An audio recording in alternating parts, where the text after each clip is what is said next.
Nesse domingo e no próximo domingo a gente vai estar falando sobre o tema que é bem oportuno sobre sofrimento, a morte e a ressurreição de Cristo. É conhecido como a Semana Santa, e eu compreendo que é um período da gente lembrar, nos lembrar realmente o sentido que significa a Semana Santa. No dia de hoje, segundo os relatos bíblicos, né, Jesus entra em Jerusalém de maneira bem triunfante como rei, lá onde o povo grita, né? O rei dos reis vem entrando, né? A entrada triunfal de Jesus.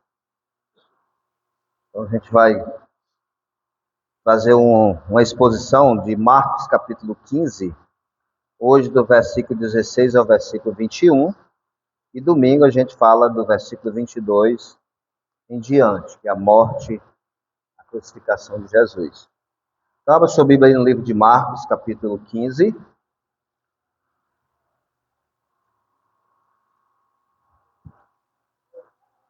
Hoje é conhecido como o Domingo de Ramos, se eu não me engano, é comemorado. É justamente quando Jesus entra em Jerusalém como rei, sendo recebido pelo povo. E aí começa na segunda-feira, ele vai ao templo, purifica a casa de Deus, confronta os religiosos vazio. E na quinta, Jesus celebra a última ceia com os discípulos, lá onde lava também os pés dele. E na sexta-feira ele é julgado, crucificado e morto. Né? Então, a gente pode ter essa noção aqui nesses textos aqui. Eu vou ler do 16 ao versículo 21, os irmãos acompanhem aí. Marcos capítulo 15, verso 16. Então os soldados o levaram para dentro do palácio, que é o pretório, e reuniram todo o destacamento. Vestiram-no de púrpura e, tecendo uma coroa de espinho, lhe a puseram na cabeça. E o saudavam, dizendo: Salve o rei dos judeus! Davam-lhe na cabeça com um caniço, cuspia nele e, pondo-se de joelho, o adoravam. Depois de ter escarnecido, despiram-lhe a púrpura e a vestiram com as suas próprias vestes.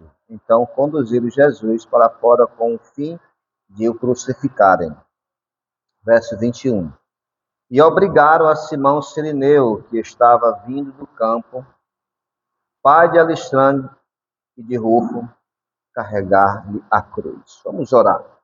Nosso Deus e Pai, ilumina, Senhor Deus, as nossas mentes, através da Tua palavra agora iremos expor, que o Senhor nos fale. Oramos, Senhor Deus, por cada coração aqui presente. O Senhor tem o conhecimento de cada necessidade espiritual de cada um desses aqui presentes. A sua palavra, Senhor Deus, seja como um martelo, seja como uma espada, que ela venha e penetre em cada coração, nos nossos corações, sejamos, Senhor Deus, instruído, confrontado, edificado pelo Senhor para a honra e glória do teu nome. Abençoa cada um em nome de Cristo. Amém. Podem sentar. Pois bem, os escárnios sofridos por Jesus, é o que vamos estudar aqui. Em meio de todas as cenas de humilhação pública que Jesus sofreu, Deus é quem estava no controle de absolutamente tudo. Tudo aconteceu conforme profetizado, bem como predito por Jesus. Havia um cronograma estabelecido por Deus na eternidade e ela foi cabalmente cumprida. É assim que Deus ordena a história dele. Nada aconteceu fora do contexto daquilo que Deus havia determinado. Versículo 12, só para lembrar aí a pergunta do contexto aqui. A pergunta final de Pilatos à multidão foi: que farei a este a quem chamais o rei dos judeus? Versículo 2 aí diz: a multidão responde, brandou, crucifica-o, crucifica-o. Pilatos insistiu, o que eu devo fazer? Porque que mal fez este? O verso 14. Mas a multidão brandou ainda mais forte, com muita ênfase. Crucifica-o, crucifica-o. Então Pilatos entregou Jesus para ser crucificado. Então, dos versículos 16 a 21, nós vamos ver aqui os escárnios sofridos por Jesus. Quando se pensa na crucificação do Senhor Jesus Cristo, normalmente é ressaltado o sofrimento físico que ele enfrentou e foi bem forte. Ao longo do século, as imagens retratam a crucificação sempre focando o aspecto do sofrimento de Cristo físico como algo como principal. Embora ele enfrentou, de fato, impensáveis, podemos dizer, sofrimento. Agora, não foi o sofrimento físico que mais traumatizou, que mais impactou Jesus lá no jardim do Getsemane, quando ele disse: Pai, passe de mim esse cálice. Tinha algo mais forte que Jesus estava considerando ali do que o sofrimento físico. Lá diz em Lucas capítulo 22, versículos 41 a 44, onde Jesus se afastou cerca de um tiro de pedra e de joelho ele orava, dizendo: Pai, se queres, passa de mim esse cálice, contudo, não seja ou não faça a minha vontade, e sim a tua. Então lhe apareceu um anjo do céu que o confortava. E estando em agonia, orava mais intensamente. E aconteceu que o seu suor se tornou como gotas de sangue caindo sobre a terra. O que fez Jesus suar gotas de sangue? Foi antecipação do cálice da ira contra os pecadores que ele tomaria sobre si. Os evangelhos são muitos enfáticos, né? Principalmente o livro de Lucas, na descrição do sofrimento físico de Jesus Cristo. Mas o sofrimento, podemos dizer assim, os escárnios, o sofrimento psicológico, o sofrimento da alma que Jesus enfrentou, foi algo que está além daquilo que podemos imaginar. Lembrando que a morte por crucificação era algo muito comum naquela época, principalmente por os infratores mais perigosos, como eles estavam assimilando Jesus. Agora, a Bíblia não foca no sofrimento físico de Jesus, mas você vai ver que a maior ênfase está no sofrimento dos escárnios, né, que Jesus sofreu, a desonra, a zombaria que ele enfrentou. A crucificação viria como veio, mas os escárnios que ele sofreu até a crucificação é algo fora do normal, né, para uma pessoa. Lembrar que os judeus, os romanos, né, zombam de Jesus de uma maneira muito humilhante em relação a aquilo que Jesus pregou ser. Então, tudo ali, aqueles escárnios que Jesus sofre, que ele sofreu, tudo estava relacionado a algo que Jesus manifestava ser. Os seus sinais, através dos milagres, que apontava para a sua divindade, apontava para o Messias prometido, sabe, são zombados aqui, no momento que antecede a morte de Jesus Cristo, pelos demais lá, soldados, a gente vê isso daí. Então, a zombaria não foi algo simplesmente da hora, né? Tem algo espiritual com tudo isso daí. Mas vai culminar justamente em algo bem mais sério ainda. Nos versículos de 33 em diante, que nós iremos estudar domingo, versículo 34 diz assim, ó: Na hora nona, clamou Jesus em alta voz, Elohim, Elohim, lama sabachthani, que quer dizer, Deus meu, por que me desamparaste? Você vai observar que os escárnios vai chegar a esse ponto aí. Tanta humilhação, mas ao ponto do Senhor Deus, ele se separar do filho, ao ponto do filho se sentir desprezado pelo pai. Mas iremos dar muita ênfase no próximo domingo, mas para que você compreenda que a maior dor de Jesus vem por essa linha da alma, da vida, do espírito, em vez do físico, em vez do sofrimento físico. A separação do pai, o desprezo do pai pelo filho ali, o sentimento do filho pela ausência do pai, aí é uma experiência que o santo, o Senhor Deus, aquele que veio do alto, o Verbo se fez carne e morou entre nós, aquele que deixou a sua habitação, como o livro de Filipenses vai dizer. Ele deixou a sua habitação, ele veio aqui, agora ele está experimentando aquilo que todos nós experimentávamos antes de vir a Cristo, a morte espiritual, a separação do Pai. Ele, aquele que tinha total comunhão com o Pai, aquele que desfrutava de total comunhão com o Senhor. Lembramos, eu e o Pai somos um, Jesus disse, aquela comunhão perfeita, assim como nós somos um, que Ele seja assim conosco também, assim seja eles também um só, eles falando. Nesse momento o Pai se afasta do Filho, e o Filho se sente desprezado pelo Pai. É a condição do homem sem Cristo. É a condição do homem sem o seu Salvador. Separado de Deus, morte espiritual.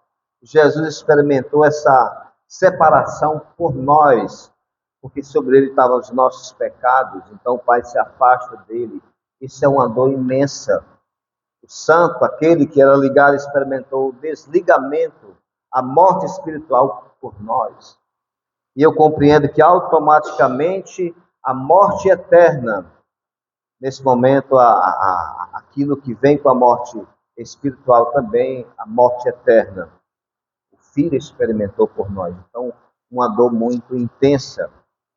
Sabe o que é que isso nos fala logo de início? É que se o preço foi tão alto, o pagamento foi tão alto, pense que as consequências também são muito altas para aqueles que partem desta vida sem Cristo como seu Senhor, Salvador. A eternidade sem o Pai, a eternidade sem o Filho, a eternidade distante do Pai é a coisa pior do homem, é a coisa pior que o homem enfrentará. Nada aqui nesse mundo se compara à eternidade separada do Pai. Jesus coloca uma ilustração, uma história, para falar sobre, inclusive, o valor da palavra, né? E lá, quando ele conta sobre o rico e Lázaro, no final, O rico diz: manda lá avisar os meus irmãos que estão no mesmo caminho que eu. Lá eles têm a lei e os profetas, lá eles têm a Bíblia. O homem precisa ouvir a palavra, o homem precisa submeter a palavra. Mas aquele homem estava lá em sofrimento, na história de Jesus. Estava em sofrimento. E tudo que ele desejava era um momento de alívio com um dedo molhado, diz lá. Com um dedo molhado passado nos lábios dele. Imagina isso. A eternidade afastada de Deus são coisas que nós nunca podemos imaginar como é. Por isso o preço foi alto, foi pago. Para acalmar a ira de Deus, para acalmar a justiça de Deus, Deus desceu do céu e ele sofreu, ele morreu a nossa morte. Pense nisso daí, como é sério. Então, a salvação se torna a maior graça que nós experimentamos de Deus. Quando fala que o maior pecado que uma pessoa comete é rejeitar Cristo como seu Salvador. É o maior pecado. É o pecado que não existe perdão. É quando a pessoa rejeita Cristo como seu Salvador. E o maior ato de amor demonstrado para o Senhor é receber esse presente que Deus dá. Cristo como Senhor e seu Salvador. O maior ato de obediência a Deus é isso. Vamos ver aqui um pouco do sofrimento de Cristo nessa área do escárnio que ele sofreu. Os romanos, eles odiavam o judeu, mas também o judeu odiava os romanos. Sabe, havia entre os judeus os zelotes, que andavam e entre eles, muito radicais, esfaqueavam os soldados romanos quando tinham oportunidade. Houve inúmeras insurreições contra os romanos. Por exemplo, Barrabás, aí mencionado, Barrabás era um daqueles a quem os judeus trocaram por Jesus, era um dos participantes delas, né? dos zelotes. Jesus sabia desde a eternidade que passaria pela a humilhação pública. A caminho de Jerusalém, os discípulos foram avisados por Jesus que tudo aquilo ia acontecer. Ele diz: eis que subimos a Jerusalém e o Filho do Homem será entregue aos principais. E ainda diz mais ainda, aos sacerdotes, aos escribas, vão condenar ele à morte, entregarão ao gentil, seria os romanos, hão de escarnecê-lo, cuspir nele, açoitá-lo, e vão matá-lo. E depois de 3 dias, ressuscitará. Então Jesus, ele falou das coisas que iria acontecer.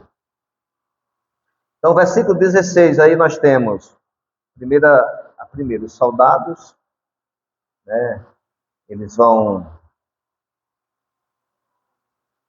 fazer uma escolha, aí diz aí.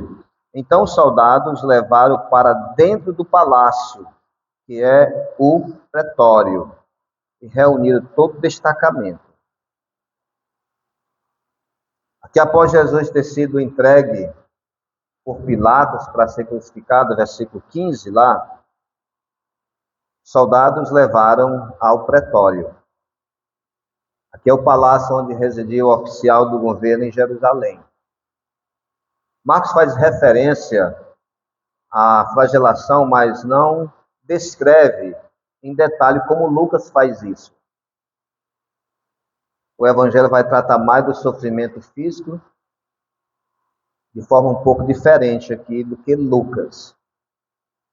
Antes de Jesus ter sido levado ao pretório, ele foi açoitado, Lucas vai falar isso daí, Mateus também, mandado a Pilatos. Por exemplo, Mateus 27, versículo 26, ele vai a Pilatos. E lá o covarde Pilatos sabia que Jesus era inocente e que, por inveja, diz lá, os líderes religiosos o haviam entregado para ser julgado. Versículo 18 de Mateus 27. Mas isso não constrangeu a mandar açoitar Jesus. Havia, por parte de Pilatos, aquele interesse político, por aceitação. Então, ele propôs açoitar e castigar.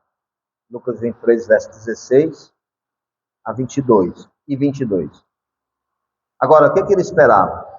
Esperava que açoitando Jesus, o povo ficaria satisfeito, não pedisse sua crucificação. Só isso. Mas, no caso, a multidão, ela brandou. Fora com este, solta Barrabás, crucifica-o, crucifica-o. Lucas 23, verso 18. João, capítulo 19, vai dizer assim: não temos um rei senão César. Quando ele diz assim, mas é o vosso rei. E quando Pilato disse, eu estou inocente do sangue desse justo, fica com vocês esse caso. É responsabilidade sua, ele estava dizendo. A multidão branda da seguinte maneira. Observe lá Mateus 27, verso 25. Caia sobre nós o seu sangue e sobre os nossos filhos. Então, pois bem, se o caso fica com a gente, pode deixar. Que caia sobre nós, sobre nossos filhos. É uma maldição que ele estava tomando para si. E ali o flagelo ali, os açoites por meio de chicote de couro, às vezes 3 ou até mais, divisão no chicote com de couro e muitas vezes com chumbo dentro, umas bolinhas, né, lá de chumbo, metal, algo assim. Alguns botavam pedaço de osso, isso quando batia, escarnecia mesmo o couro. Era um objeto bem que causava dor e estrago na pele. E aí eles fizeram isso com Jesus. Agora eu quero me concentrar mais na questão mais física, algo da alma. O versículo 17, observe aí. Vestiram-no de púrpura e tecendo uma coroa de espinho, lhe puseram na cabeça.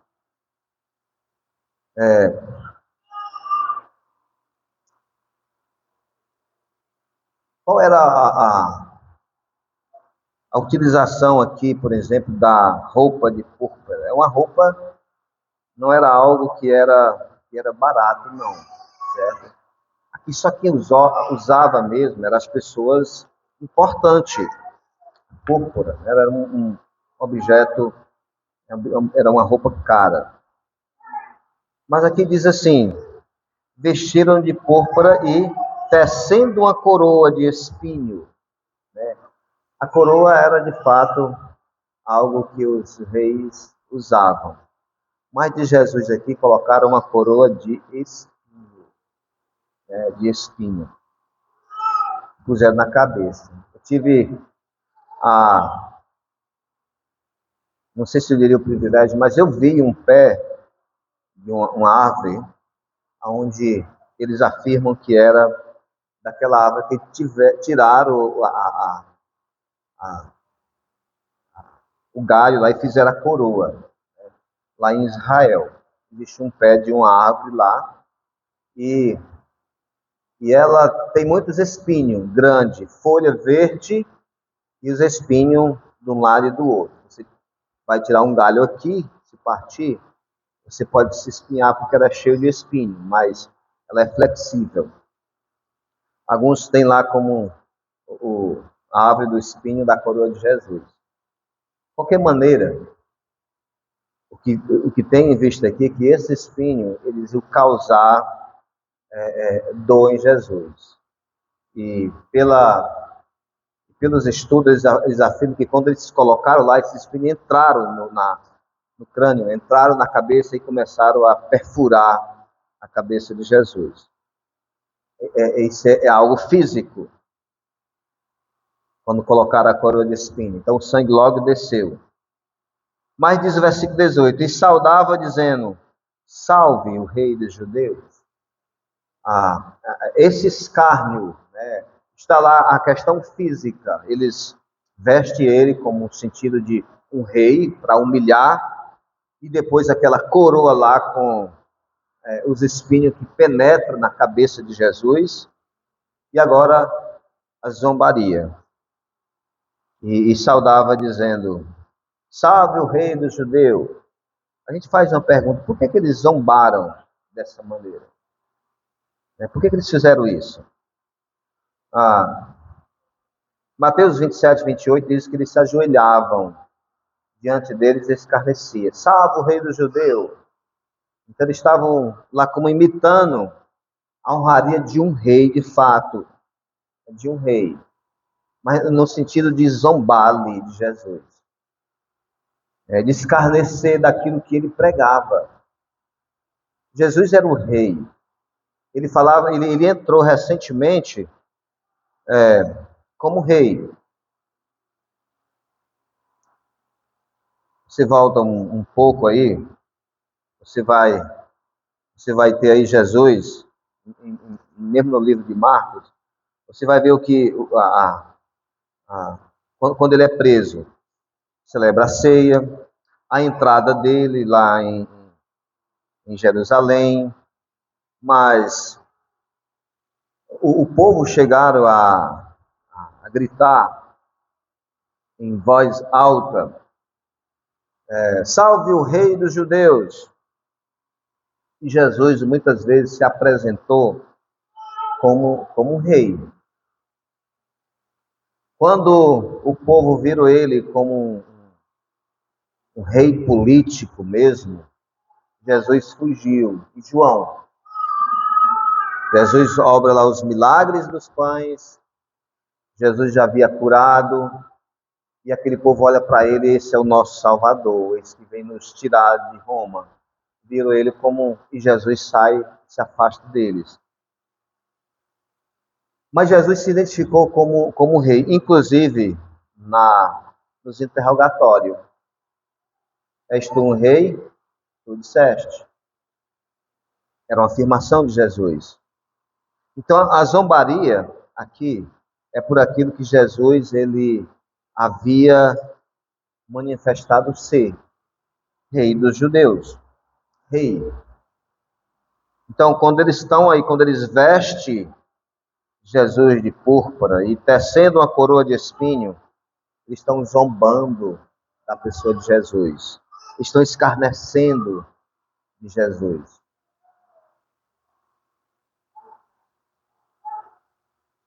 E saudava dizendo, salve o rei dos judeus. Como eu disse, Mateus 27, 28 e 30, eles estão lá como de joelho, né? Um momento de zombaria. Quando Jesus entrou no templo, que ele expulsou os cambistas, os vendedores lá de animais, aqueles que estavam fazendo da casa um comércio, e quando ele diz, não fazer da casa de meu pai casa de negócio, era uma identificação de quem era Jesus para eles ali. Para os judeus, sou o Messias, o que havia de vir, aqui estou eu.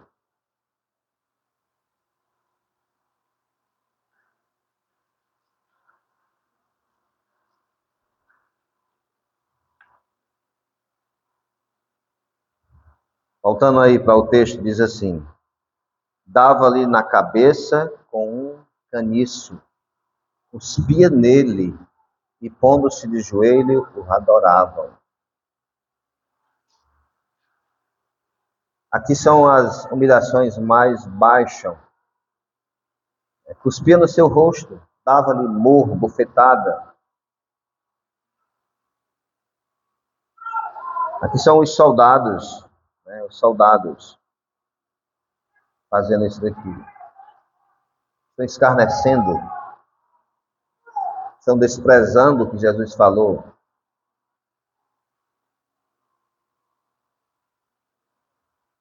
Agora, Jesus havia falado que seria desta forma. Então, eles não está acontecendo algo fora dos planos de Deus.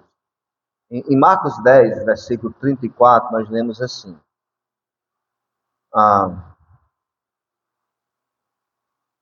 Estão a caminho de Jerusalém, estão subindo para Jerusalém. Jesus vai diante dos seus discípulos e eles vão seguindo a Jesus. Então Jesus fala para eles aí, versículo 34, começa em 33, diz, Eis que subimos para Jerusalém, o Filho do Homem será entregue aos principais sacerdotes, aos escribas, condená-lo-ão à morte e o entregarão ao gentio. Aí veja o 34. Hão de escarnecê-lo, cuspir nele, açoitá-lo e maltratá-lo, mas depois de 3 dias ressuscitará. Então, está apenas cumprindo aquilo que Jesus havia falado anteriormente. Então, dava ali na cabeça com um caniço, cuspia nele e, pondo-se de joelho, o adoravam. Então, está apenas cumprindo algo que havia falado. Servo sofredor aqui. Isaías, capítulo 50, versículo 6. Ofereci as costas aos que me feriram e as faces aos que me arrancavam os cabelos. Não escondi o rosto aos que me afrontavam e me cuspiam. Isaías 50, versículo 6. João dá um detalhe mais sobre isso daqui. Em João capítulo 19, versículo 4 e 5, nós lemos assim. Outra vez saiu Pilatos e lhe disse, eis que eu vos apresento para que saibais que eu não acho nele crime algum. Saiu, pois, Jesus trazendo a coroa de espinho. Saiu, pois, Jesus e trazendo a coroa de espinho e o manto de púrpura, disse-lhe Pilato, eis o homem. João 14, versículo 4 e 5. Pilatos até tentou ainda, podemos dizer, soltar a Jesus. De alguma maneira ele foi incomodado por isso através da esposa, mas não teve sucesso. Era aquilo que Deus havia determinado. Pilato sabia ali que era por inveja. Mateus 27, 18 fala assim, Pilato sabia que por inveja eles queriam ele morto. Para ele, Jesus era uma ameaça, a posição deles, dos líderes religiosos, fariseus. A multidão havia seguido a Jesus e ele sentiu furtado por isso. Então, encheu inveja. Lucas 23, versículo 2 fala que eles tinham inveja de Jesus.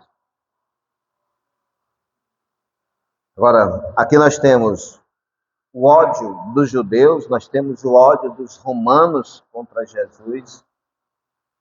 A execução de tudo aqui é dos romanos e ele exerce isso com inteligência, né, em cima daquilo que Jesus manifestava ser.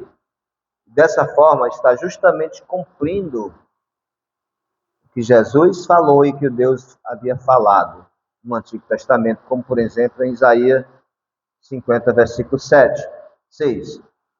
E Jesus diz, nós vamos a Jerusalém, mas vai acontecer isso e isso.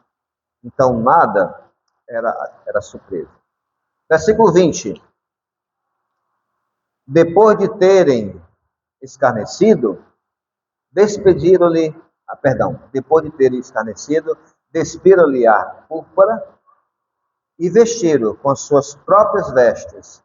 Então, conduziram Jesus para fora, com o fim de crucificá-lo.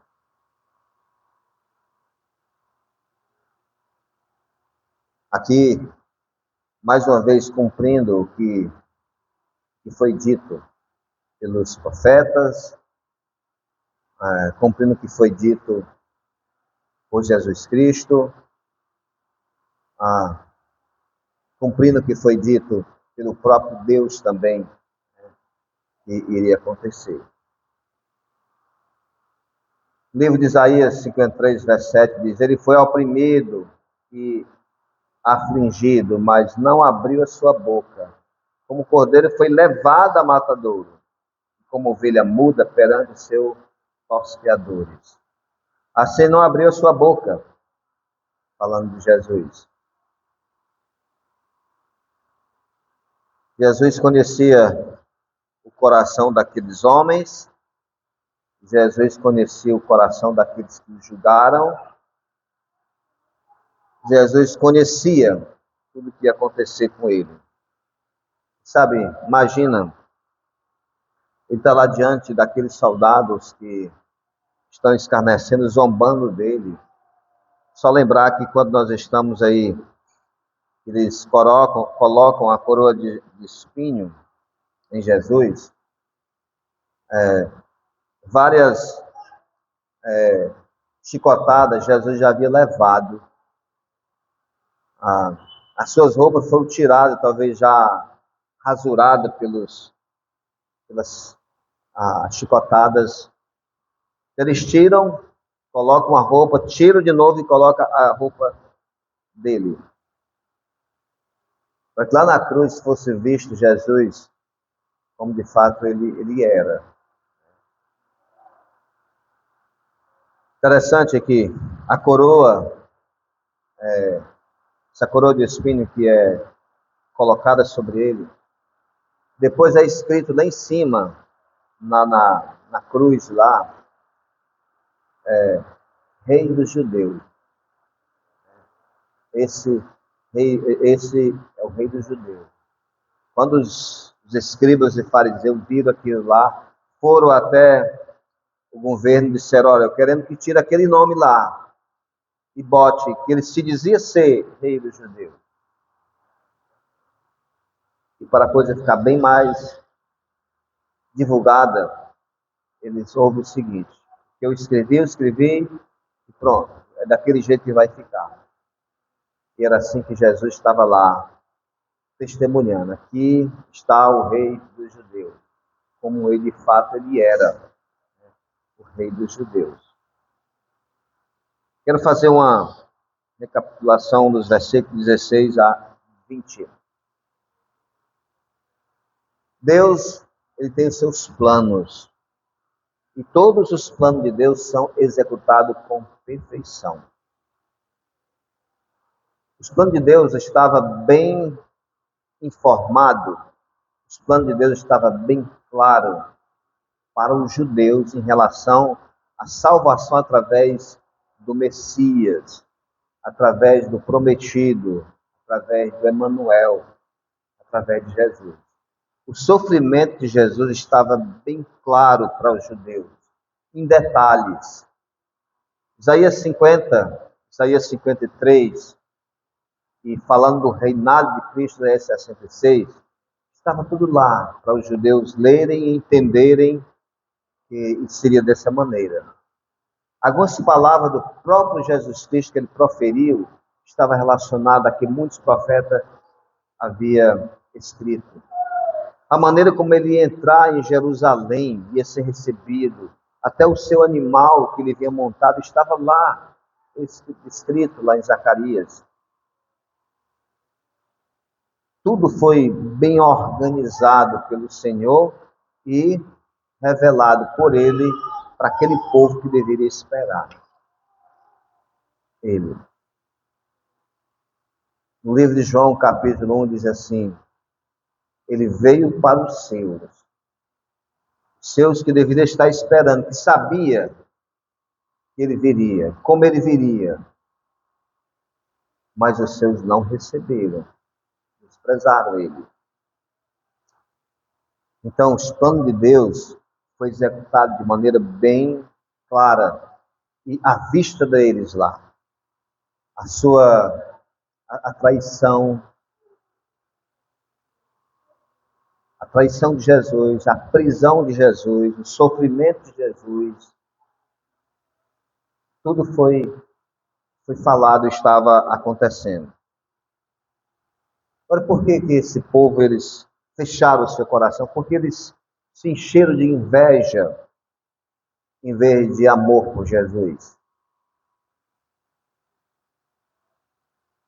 Da mesma maneira como eles estavam cegos para isso. Essa é a condição de todos aqueles que vivem no mundo, cegos. A aversão a Jesus não foi só para aqueles lá. As pessoas continuam escarnecendo do nome de Jesus, elas continuam negando a Jesus com as suas vidas, com seus valores. Estamos no período da Semana Santa, onde devemos entender o sofrimento de Cristo. O que é que reina? O que é que impera? O comércio impera nessa área. Tudo vai ser falado, menos, de fato, o motivo por que Cristo morreu. Ovos de Páscoa são distribuídos, as expressões tradicionais são respeitadas, menos a compreensão pelo qual Cristo, de fato, ele morreu lá na cruz. Sofrimento físico, o sofrimento da alma, que eu quero chamar, o sofrimento psicológico que Jesus enfrentou, a separação do Pai, essa grandiosa dor que ele sentiu, vai além da nossa compreensão. E ele sofreu isso, para que o Senhor Deus Pai nos aceitasse em sua presença. Sabe, a grande necessidade de um homem e de uma mulher é de comunhão com o Pai. Porque foi para isso que Deus nos criou, para estar na presença dEle, para a gente estar lá adorando Ele. Mas quando o pecado foi introduzido, nos separou do Pai. E fomos expulsos da presença de Deus. Mas Deus, em seu grande amor, Ele veio aqui. Ele veio para que a gente tivesse novamente esse acesso ao Pai. E por incrível que pareça, o caminho, a ponte que nos leva à acessibilidade ao Pai é Jesus Cristo. Sabe por quê? Porque foi Ele que lá na cruz, Ele construiu essa ponte para o Pai. Não existe outro. Agora você compreende porque no Evangelho, Cristo é tirado. E sabe por que o cristianismo é odiado? Por causa de Cristo. O alvo de Satanás, das trevas, é destruir no Evangelho a pessoa do Senhor Jesus Cristo. Por isso que no meu evangélico, nós encontramos esse evangelho de autoestima, essas mensagens de vai dar tudo certo, Deus tem algo para ti hoje, Deus vai te abençoar nisso, e a gente começa a compartilhar aquilo ali como uma mensagem boa, é uma mensagem de autoestima, é uma mensagem que vai lhe cativar e lhe distanciar do evangelho. Porque não é uma mensagem, olha, hoje reconheça que você é um pecador. Se sinta mais fraco hoje para depender mais de Deus. São mensagens que não são atrativas, mas são mensagens características do Evangelho. Esse ataque hoje é na pessoa do Senhor Jesus Cristo, como foi antes. A zombaria é na pessoa do Senhor Jesus Cristo. Ele era aquele que estava pagando o preço pelos nossos pecados. Os soldados estavam zombando daquele que era o seu Salvador e seu Senhor ali naquele momento. Estavam zombando daquele que era de fato o seu rei. Eles estavam zombando. Versículo 21, nós lemos assim: e obrigaram a Simão Cirineu, que passava, vindo do campo, pai de Alexandre e Rufo, que carregava ali a cruz. Creio que nesse momento aqui nós temos algo importante. Naquele sofrimento não vamos ter esses detalhes aqui, mas naquele sofrimento que Cristo enfrentava físico, ele conduzia até ao seu lugar da crucificação, a sua cruz.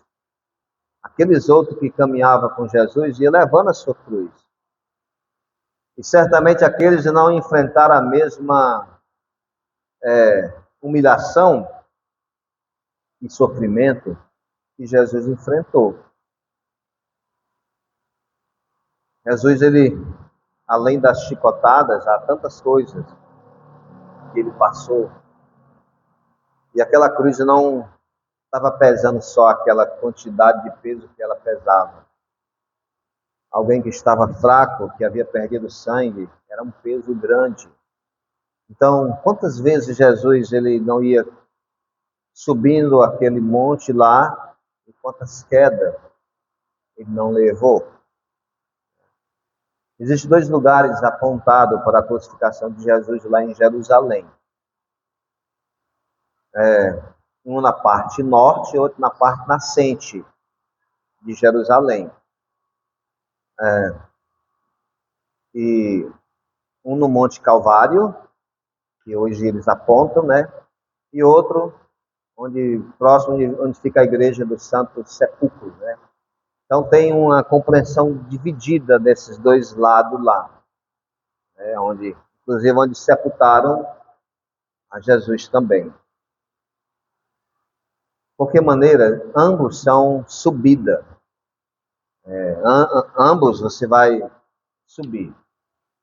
Eles têm uma caminhada que faz lá pelo mercado que diz ser o lugar que Jesus ia subindo com a cruz lá. E quero informar que Jesus, ao subir, ele caía, ele se levantava, ele era forçado. Então, quando o Cirineu vem aqui, estão justamente colocando alguém simples ali que vem do campo, diz aí, vindo no campo, estava cuidando do seu trigo, algo assim. Talvez vinha cansado para chegar em casa. Mas sabe, ele é forçado a carregar a cruz também, Jesus aqui, como uma ajuda. Mas o que eu quero retratar com isso, principalmente, eles estavam vendo ali a falha de Jesus conduzir a sua cruz. Versículo 22 diz: e levaram a Jesus para o Gólgota, que quer dizer lugar da caveira. Deram-lhe beber vinho com mirra. Ele, porém, não tomou. E vou falar um pouco mais domingo. Então, crucificaram e repartiram entre si as vestes dele, lançando-lhe sorte para ver o que levaria cada um. E aqui continua mais as zombarias. Isso aqui. Era a terceira hora quando crucificaram a Jesus. E por cima estava um epígrafe, a sua acusação. Rei dos judeus. Com ele crucificaram dois ladrões, um à direita e outro à sua esquerda. E cumpriu-se as escrituras que diz: com malfeitor foram contados. Os que ia passando blasfemavam dele, maneando a cabeça, dizendo: ah, tu que destrói o santuário e em 3 dias reedifica, salva-te a ti mesmo e desce da cruz. De igual modo, os principais sacerdotes, com os escribas, escarnecendo entre si, dizia: salvou os outros, a si mesmo não pode salvar-se. Desce agora da cruz, ó Cristo, o Rei de Israel, para que vejamos e creiamos. Também os que com ele foram crucificados insultavam. Você percebe que a questão da zombaria, a questão dos escárnios, vem de todas as formas. É dos soldados, são também das pessoas que passam, e tem mais aí. Quando nós lemos no verso 29, os que ia passando blasfemavam dele, maneando a cabeça, dizendo: ó tu que destrói o santuário em 3 dias, reedifica, salva-te a ti mesmo e desce da cruz. Essas palavras foi dito por Jesus logo no início do seu ministério. E lá em João capítulo 2, ele vai dizer isso daí. Que os apóstolos, que eram os discípulos dele, só vão entender isso mais na frente, após a morte de Jesus, de fato. Mas aqui eles estão lembrando que Jesus falou. Algumas das palavras de Jesus estavam bem claras na mente dessas pessoas. Mas aqui elas estão servindo como zombaria. Ah, ele que dizia que destruiu o santuário e reedificaria em 3 dias.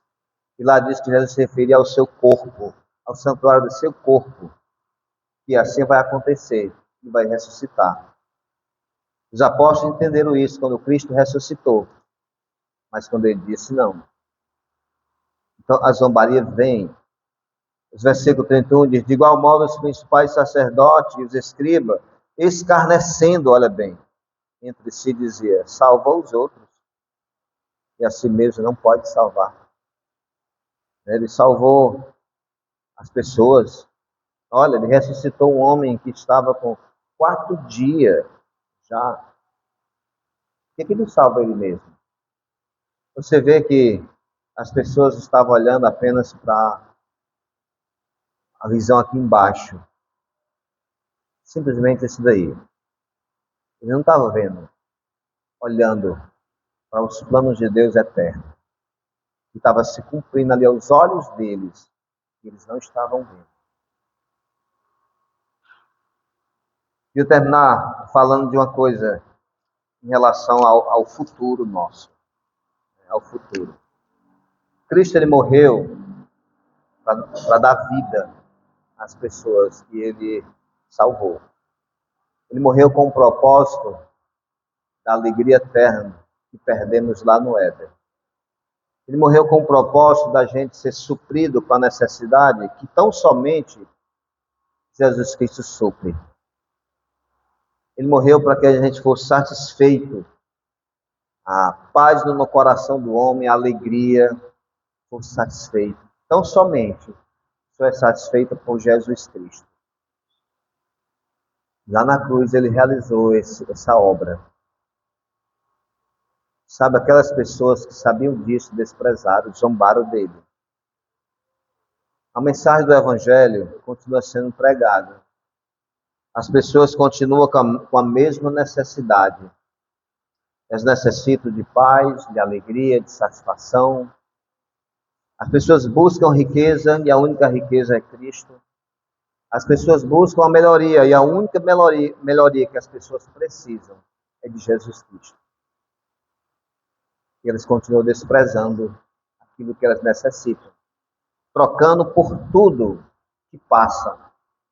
Alegria passageira, elas trocam por aquilo que se acabam, continuam fazendo isso. Mas a esperança para o homem, de maneira geral, mulher, continua sendo Jesus Cristo. O que elas precisam é de Cristo no seu coração. O que satisfaz um homem ou uma mulher é Cristo lá no coração delas. É isso que elas necessitam. E sabe, essa necessidade está condicionada ao homem hoje. Ela teve um preço. O primeiro foi quando o Senhor Deus se humilhou, se tornou homem. O Verbo se fez carne e habitou entre nós. O segundo foi a humilhação que ele passou aqui, sendo rejeitado por aqueles que ele veio salvar. Foi desprezado e morto por eles. Mas isso era planos de Deus. Estava nos propósitos de Deus. Fez tudo quanto tua mão, Senhor, estava determinada. Agora, uma pergunta importante para você e para mim é isso. Você tem vivido como aquele que de fato conheceu Cristo como aquele que lhe salvou, aquele que é seu Senhor e que um dia você vai estar na eternidade com Ele? Você tem vivido para a glória dEle? Na sua vinda aqui, Ele foi humilhado, Ele sofreu toda a zombaria, todo o escárnio, tudo aquilo foi por nós. Aqueles que têm descobrido que Jesus Cristo é seu Salvador e Senhor, têm sofrido também neste mundo. No momento que nós estamos aqui, há tantas pessoas em países que não têm a liberdade que nós temos, que não pode congregar, e quando se identifica como cristão, muitos são rejeitados e alguns até são mortos pelo governo. Pois é, existe por amor a Cristo. porque elas amam a Cristo. Há pessoas que têm abandonado a sua vida de amor às coisas dessa vida, a tal ponto que até têm desprezado coisas que as pessoas amam tanto, porque elas amam a Jesus, inclusive bens materiais por amor a Cristo, porque elas descobriram o valor que Cristo é para elas. Como você tem realçado o seu amor por Jesus Cristo? Olha o que ele fez para lhe salvar, se você é um cristão. Mas como a sua vida tem refletido isso? Uma vida de gratidão? Ou você tem vivido apenas para você mesmo? Há muitos que estão na igreja e um dia elas vão ouvir do Senhor Deus, né? Vocês nunca me conheceram, vocês nunca andaram comigo. Apartai-vos de mim. Por isso que nós nos examinamos cada dia, se estamos de fato com o Senhor, se estamos com Ele. Versículo 34 diz assim: Na hora nona clamou Jesus em alta voz: Elohim, Elohim, lama sabachthani, que quer dizer: Deus meu, por que me desamparaste? A maior dor que Cristo sofreu foi essa separação do Pai, por mim e por você. E a maior ato de amor, você viver cada dia ligado a Cristo, que sofreu a maior dor por nós. Vamos orar. Querido Deus, Pai, o coração de cada um, o Senhor é conhecedor. Sabes aqueles que têm Cristo como Salvador de sua vida e Senhor, e aqueles que não têm. Sabe aqueles que estão enganados pensando que são e aqueles que de fato são. Mas nossa oração é que o Senhor, na graça do Senhor, venha satisfazer o entendimento de cada um, que venha de fato reconhecer que Jesus Cristo é o nosso Senhor e Salvador. Para a glória do teu santo nome. Nós oramos em nome de Cristo.